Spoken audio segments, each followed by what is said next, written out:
All right, y'all, Miss Ava, round 2 for the back of this homework. We're looking at inverses now. Remember, fundamentally, inverse means to switch x and y, which is exactly what we're going to do here when we're solving. So if we're trying to find an inverse, we're really just switching x and y and then solving for y. So on this one here, my first step is going to be to switch x and y. I always write kind of a skeleton of the original equation, so it's easier to remember to switch x and y.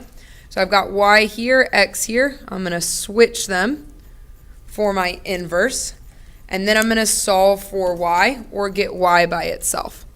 So first thing I need to do is add 6 on both sides of the equation. X and 6 are not like terms, so they cannot be combined. That gives me x plus 6 is equal to 4y. Y isn't totally by itself yet. It's still got that multiplied by 4 next to it. To cancel out and multiplied by 4, I'm going to divide by 4. If I divide this entire side by 4, I also have to divide this entire side by 4.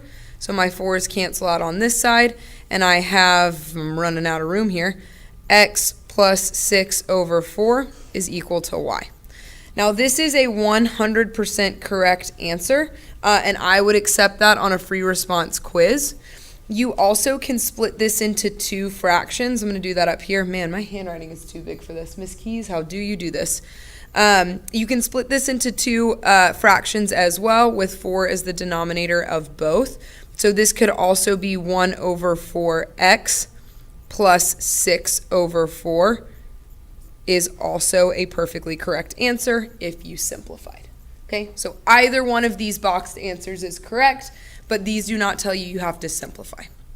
Okay, on this next one, I am again going to set up the structure of the equation first with blanks where my x and y should be. So it's easier to see how I switch them and not bring any coefficients with me. So this becomes x is equal to 1/2 y plus 10. And then I got to get y by itself. I'm going to start by subtracting 10 on both sides. That's going to give me x minus 10 is equal to 1/2 y.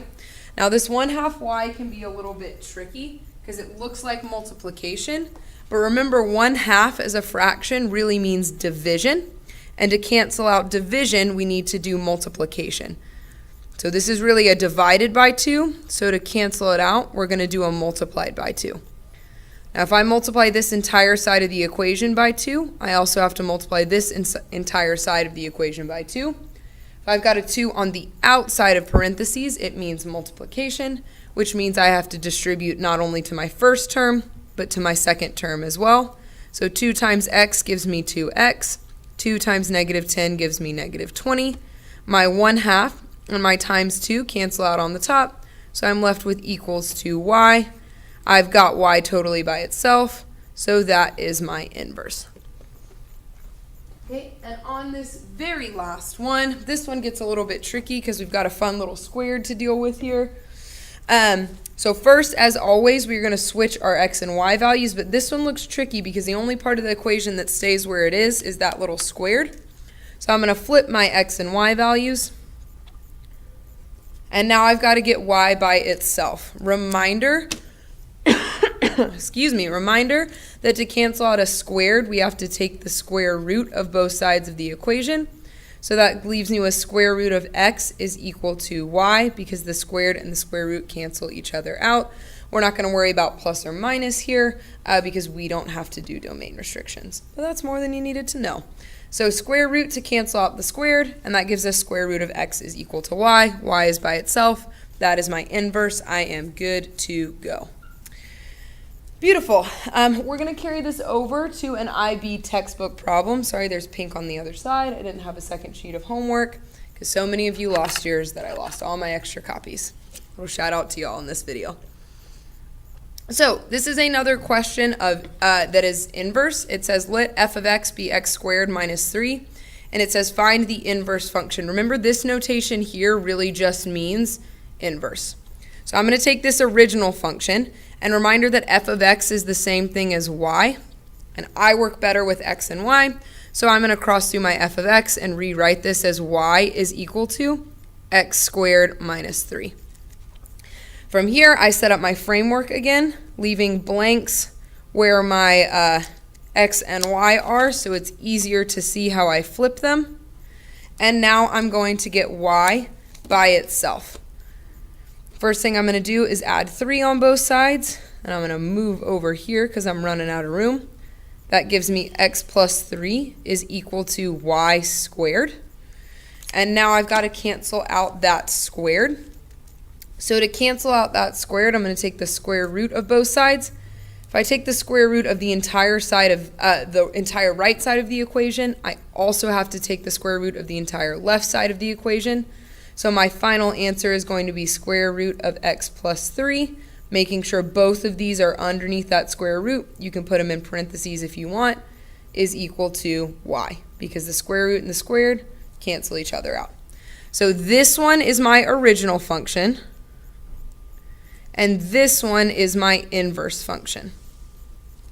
Okay. So what I am going to do next is sketch both of these. I strongly suggest you go to our favorite desmos.com/calculator. I'm going to sketch the original function in pink.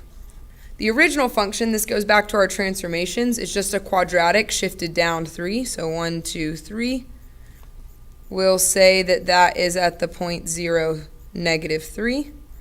And I will sketch my inverse function in blue. So this one is inside the parentheses, so it's going to shift to the left 3 units. So 1, 2, 3, somewhere around here. I'm going to label that as -3, 0 as my vertex, and this function looks something like this, kind of the half U there. Okay, and again, you can go to desmos.com/calculator and sketch the graph from there. The tricky part is labeling the vertex, but notice that my vertex are flipped x and y values, which makes sense because inverse means to switch x and y. Alrighty, finally we've got our 2 last ACT questions. Here, these are more transformation questions. So this says the point 3, -5, so I'm going to start by sketching. You can't see that, can you? No, you can. Voila. I'm going to start by sketching a little coordinate plane here, and I'm going to graph this point 3, -5. So I go over 3, down 5, somewhere around here. I'm going to label that first. Okay, it says reflected across the x-axis. Well, I know reflected across the x-axis means flipped across this line, which is the x-axis. So my new point is going to be 3, +5, because I flipped across that x-axis. Okay, so I reflected across the x-axis and translated 4 units down. Okay, if I'm shifting 4 units down, going back down this way, I should end up at 3, 1. Okay, because I took my -4 from my y values. And last one is 5 units left. So if I'm shifting 5 units left, I'm going to go this way, and I should end up at -2, 1. Okay, so I shifted 5 units this way. So my original function, reminder, are quadrants. If I'm looking at a coordinate plane, it's 1, 2, 3, oh, I just wrote 3 wrong, 3, 4. There it is. So first quadrant, second quadrant, third quadrant, fourth quadrant. I started in quadrant 1. I started here. That's my starting point. My bad. I started in quadrant 4, and I ended up in quadrant 2. So my answer here is D. This was my starting point. This was my ending point.